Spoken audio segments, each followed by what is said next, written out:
और अब अफसोसनाक खबर शामिल करेंगे कराची से, जहां नौजवान की मुबैना खुदकुशी, खुद को समंदर की लहरों के सुपुर्द कर दिया। इंतहाई कदम उठाने से पहले 27 साल ताहिर महमूद ने वीडियो कॉल के जरिए फैमिली को आगाह किया। कहा कि खुदकुशी कर रहा हूं, आप सब खुश रहो। समंदर में कूदने वाले नौजवान की तलाश जारी है। दूसरी तरफ सुरजानी टाउन में निजी कंपनी के सिक्योरिटी गार्ड ने खुद को गोली मार ली।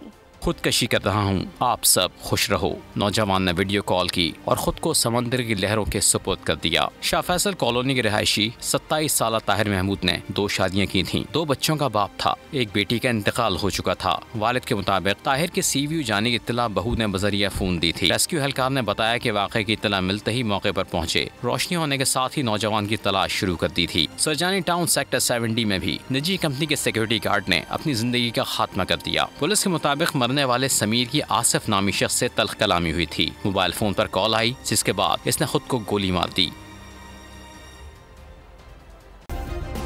सब्सक्राइब करें और बेल दबाएं ताकि कोई खबर रह न जाए।